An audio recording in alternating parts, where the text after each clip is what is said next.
दोस्तों नमो बुद्धाय सभी को। बुद्ध चरित्र चंद्रोदय विनीत विक्रम बोध जी का पुस्तक है। दोस्तों बुद्ध जातक कथाओं से तथागत बुद्ध जातक कथाओं से 40वां सर्ग संघर्ष के अंकुर। दोस्तों श्रावस्ती नगर में मिगार नाम का एक सेठ था। प्रबंधन उसका पुत्र था। जब उसकी उम्र ब्याह करने लायक हो गई तो सेठ ने उसके लिए वधू का चुनाव करने के लिए एक चुनाव दल बना दिया। वह खोजी दल यत्र तत्र खोज करके थक गया, पर उसे मनमोहक वधू नहीं मिली। इधर उधर भूल भटक कर साकेत नगर का रास्ता पाकर चुनाव दल वहां आ गया। नगर की गलियों, बाजारों, बगीचों और तालाबों में यहाँ वहाँ चुनाव दल घूमने लगा। उसी समय नदी में पूर्व स्नान करके नगर की कुछ बालाएं घरों को वापस आ रही थी। पानी बरसते देखकर सब लड़कियां भाग चली, लेकिन एक लड़की रास्ते में सबसे पीछे रह गई। उसका रूप अनुपम और शरीर दोषहीन था। वह धीमी चाल से धीरे धीरे पैर रखती थी। उसे देखकर चैन दल के नेता ने ऐसा अनुमान लगाया कि यद्यपि यह सभी सवगुणों का कोष जान पड़ती है, तो भी इसके पैर में कुछ दोष होगा। तभी वह पानी में भीगते हुए भी धीरे धीरे चल रही है। वह उस लड़की के पास आकर थोड़ा हंसकर बोला, पानी बरसते हुए देखकर तुम्हारी सखिया तुम्हें अकेला छोड़कर सब की सब भागकर पेड़ की छांव में छिप गई। तुम पानी में भीग गई, लेकिन भागकर अपने आप को बचा नहीं सकी। सच सच बताओ, इसका क्या कारण है? वह मुस्कुराकर बोली, यहाँ पर दौड़ने की कोई प्रतियोगिता तो नहीं हो रही है। घर में कपड़े तो बहुत हैं, अगर भीग भी गई तो बदले जा सकते हैं, लेकिन पैर इनके अलावा दूसरे नहीं है। अगर कोई खराबी आ गई तो बदले नहीं जा सकते। रास्ता पानी से भीगा हुआ है और कीचड़ से सना हुआ है। रास्ते में फिसल कर कहीं पैरों में मोच न आ जाए, ऐसा सोचकर मैं धीरे धीरे चल रही हूँ। पुत्री अपने पिता के घर में उसी प्रकार रहती है जिस प्रकार बाजार में बिकाऊ माल रखा रहता है। ग्राहक लोग आसानी से धोखा नहीं खाते, वे देख परख कर चोखा माल खरीदते हैं। अगर मेरे पैरों में मोच आ जाए अथवा मेरे हाथ टूट जाए तो फिर मेरा विवाह कैसे होगा?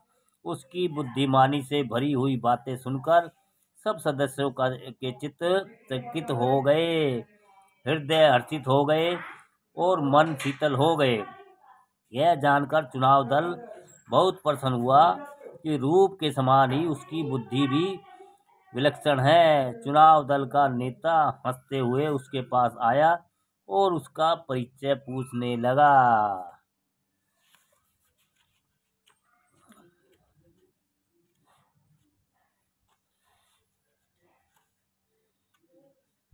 अरे क्या हो गया भाई?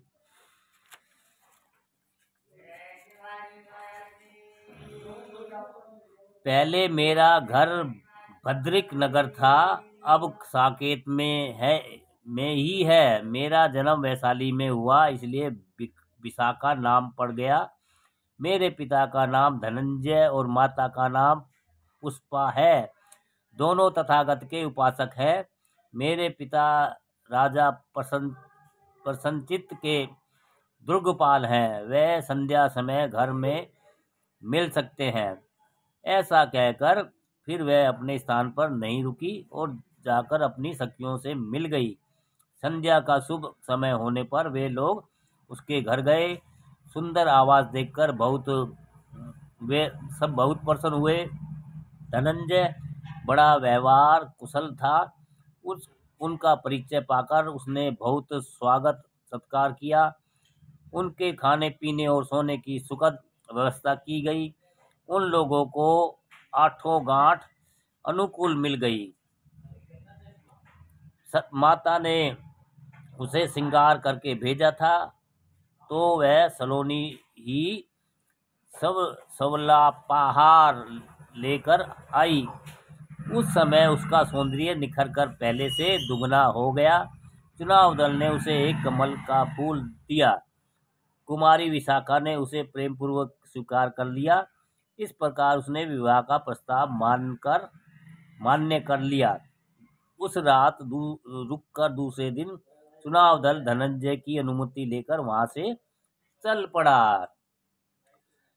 श्रीवस्ती नगर में आकर चुनाव दल ने यह शुभ समाचार जब सेठ मिंगार को दिया, तो विशाखा और उसके परिवार का यश और बड़ाई सुनकर पूरा परिवार पुलकित हो उठा।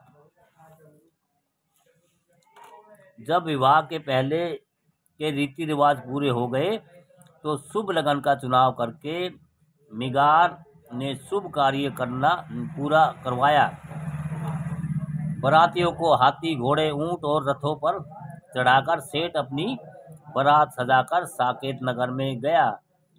अपने राज्य समाज के साथ राजा प्रसेनचित भी बारात में सम्मिलित होकर साकेत नगर में गया। धनंजय ने आंखें बिछाकर सबकी अगवानी की और बहुत स्वागत सत्कार किया।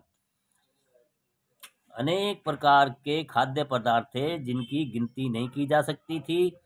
वे सब स्वाद में एक दूसरे से बढ़ चढ़कर थे।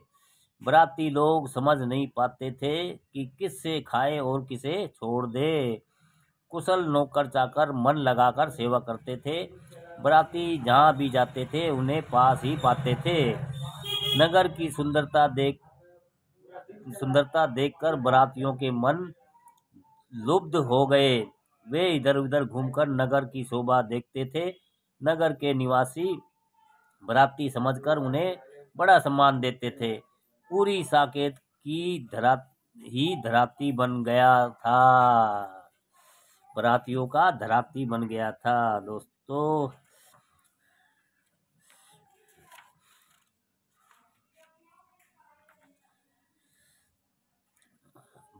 धरात पक्ष का नेम प्रेम अपनी सीमा पर पहुंच गया था, जिसका वर्णन नहीं किया जा सकता। विवाह होने के बाद भी विदाई नहीं हो रही थी।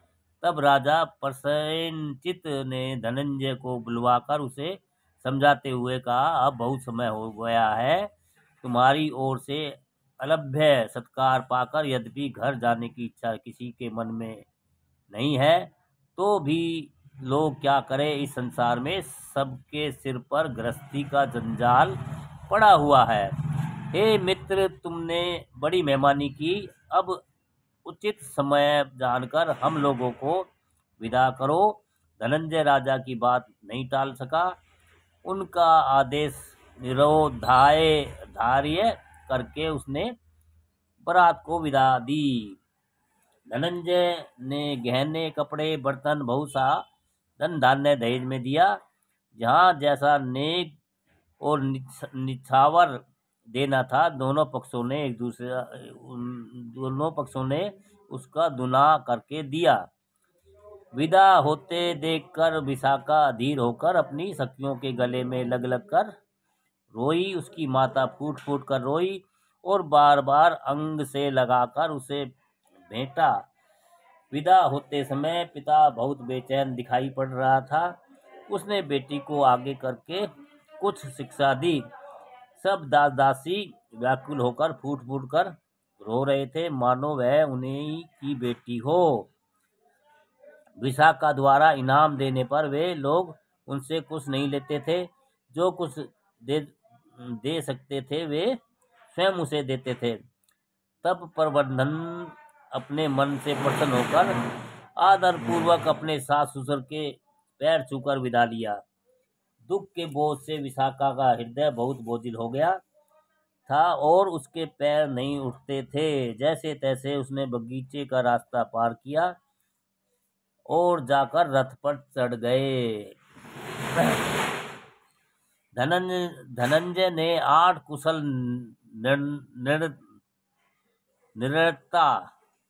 निर्णता चुनकर एक प्रज्ञापीठ बना दी, जो उसकी पुत्री के गुण दोषों की जांच करने के बाद उसकी ससुराल में सच्चा न्याय करे और उसकी पुत्री पर कोई अन्याय न होने पाए।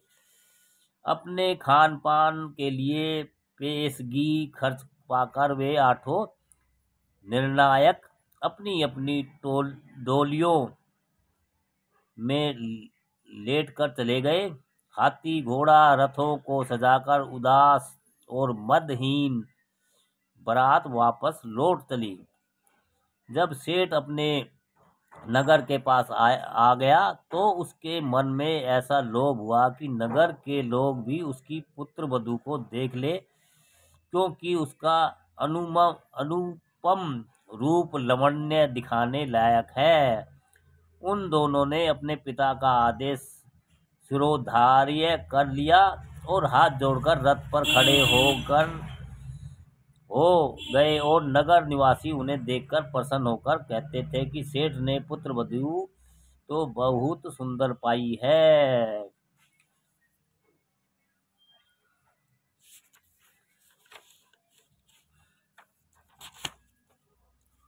पूर्ववासियों की ओर से वर वधू के स्वागत में अक्षत, फूल और अनेक प्रकार के उपहारों की वर्षा देखकर मिगार बहुत प्रसन्न हुआ और उसे सब कुछ अच्छा लगा, पर अपनी पुत्र वधू में उसने एक विचित्र लक्षण पाया।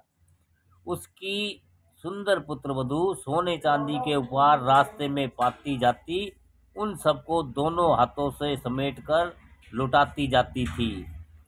अगर कोई उपहार रथ पर रख जाता था तो विशाखा उसे भी उठाकर लुटा देती थी। यह सब देखकर सेठ जल भून कर खाक हो गया। वह अपने मन में सोचने लगा, मैं तो अपने घर में घेर कर एक बला ले आया, यह तो जल्द ही मेरा बंटाधार कर देगी। यह अभागिनी तो बहुत बड़ी मूर्ख जान पड़ती है, यह मेरे घर में आग लगा देगी।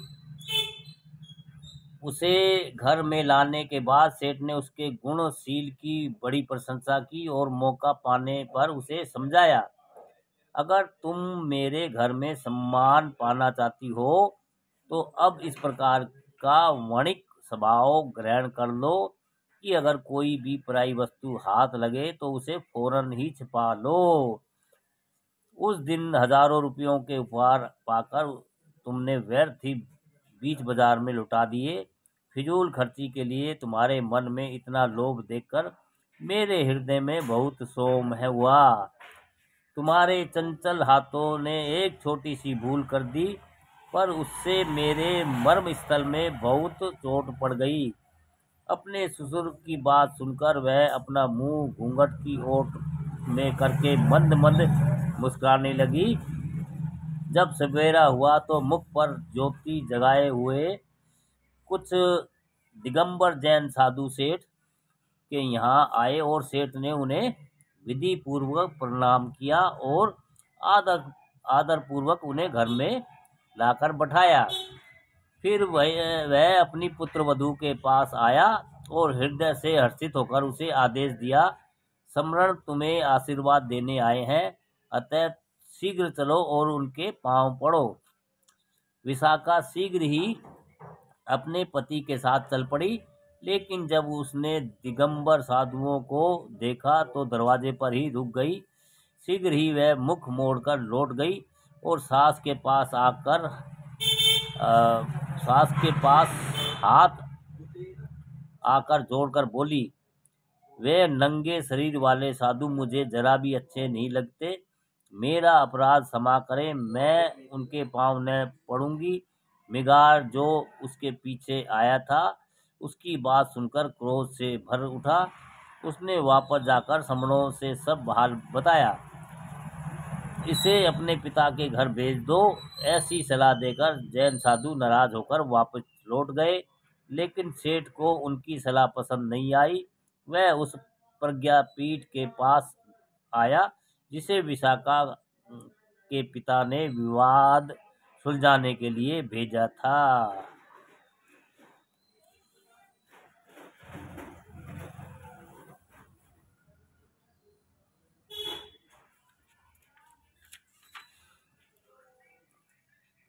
प्रज्ञापीठ के सामने पहले उसने अपनी पुत्र वधू का आचरण समझाकर बताया। उसके बाद समणों ने जो सलाह दी थी उसे भी बता दिया। प्रज्ञापीठ के प्रमुख ने विशाखा के शील को सराहना करते हुए कहा कि इसमें उसे कोई दोष नहीं है, वह तथागत के धर्म को मानने वाली है। इसलिए निर्वस्त्र समणों को देखकर भड़क उठी। संसार में मुनियों के मत भिन्न भिन्न है, लोगों की बुद्धि और अंतकरण भिन्न भिन्न है। लोग अपनी रुचि के अनुकूल धर्म को धारण करते हैं।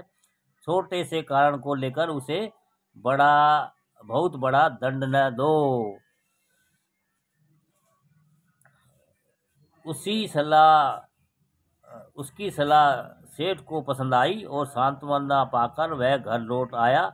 सेठ का परिवार 3 पीढ़ियों का था। अगली और पिछली पीढ़ियों को बचाता हुआ मिगार बीच ही पीढ़ी में आता था। पिछली पीढ़ियों में उसका बाप था जो पूजा पाठ और जप तप में संलग्न रहता था। उसी पीढ़ी में उसकी माता थी जो खाट में पड़ी हुई खांसती खकारती रहती थी और अपने मरने का ही राह देखती थी। बीच की पीढ़ी में उसके अलावा उसका भनोई था जो उसकी बहन के साथ उसी घर में रहता था। उसके 2 हाथ थे और 2 ही काम थे। एक तो वह खाता बहुत था, दूसरा सोता बहुत था। उसकी बहन में एक बहुत विशिष्ट गुण था कि वह सबसे लड़ती रहती थी और सेठानी ने स्वर्णिम सौभाग्य पाया था, क्योंकि न तो वह घर में कोई सोत थी, न देवरानी थी, न जेठानी थी। अगली पुश्त में उसका बड़ा लड़का प्रबंधन था, जिसे सेठ ने अपने गुण दोष प्रदान किए थे। उससे छोटे 2 पुत्र और 3 पुत्रियां थी जो एक दूसरे से बढ़कर नटखट और खोटे थे। यद्यपि मिगार के पास संपत्ति की कोई कमी नहीं थी, पर वह स्वभाव से कंजूस था। घर में बहुत दास दासियां नहीं थी। घर के लोग अपना काम अपने हाथ से कर लेते थे। एक नौकर था जो दसों दिशाओं में नाचता रहता था। लाख बचाने पर भी उसके प्राण नहीं बचते थे। एक दासी थी और हजारों काम थे। वह हमेशा सबकी धौंस सहती रहती थी। इस प्रकार बड़ा परिवार पाकर पहले तो विशाखा को हर्ष हुआ, उसके बाद बहुत खेद हुआ। उसी सुंदरी के हृदय में सदैव कांटा सा चुभता रहता था कि वहाँ महाकरुणिक तथागत बुद्ध की कभी कोई चर्चा तक नहीं चलाता था। पर वह लोग महामुनि गौतम बुद्ध का नाम नहीं लेते थे, सदैव जनेश्वर महावीर की चर्चा चलाते थे। बौद्ध भिक्षुओं को देखकर तो नाक सिकोड़ लेते थे, पर जैन साधुओं को देखकर आंखें बिछा देते थे। वे स्वयं बौद्ध भिक्षुओं को कभी कुछ नहीं देते थे, और अगर वह कुछ देते थी तो दांत पीसकर आंखें तैरने लगते थे। विशाखा को यह सोचकर बड़ी चिंता हुई कि बाघों के बीच में बकरी कैसे रह पाएगी। विशाखा को ऐसा लगने लगा कि ससुराल में अगर में कुछ सार नहीं है। उसे घर गृहस्थी बोझ लगने लगी।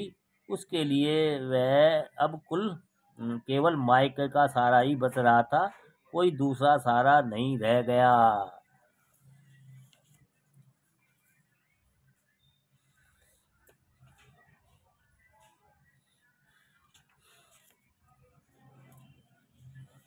कोई दूसरा सहारा नहीं रह गया दोस्तों। ये था आपका 40वां सर्ग, संघर्ष 40वां सर्ग संघर्ष के अंकुर। दोस्तों, नमो बुद्धाय। बुद्ध चरित्र चंद्रोदय विनीत विक्रम बोध जी का पुस्तक है दोस्तों। और हमारा वीडियो कैसा लगता है, लाइक कमेंट शेयर भी करते रहिए और जानकारी लेते रहिए। नमो बुद्धाय। जय भीम दोस्तों।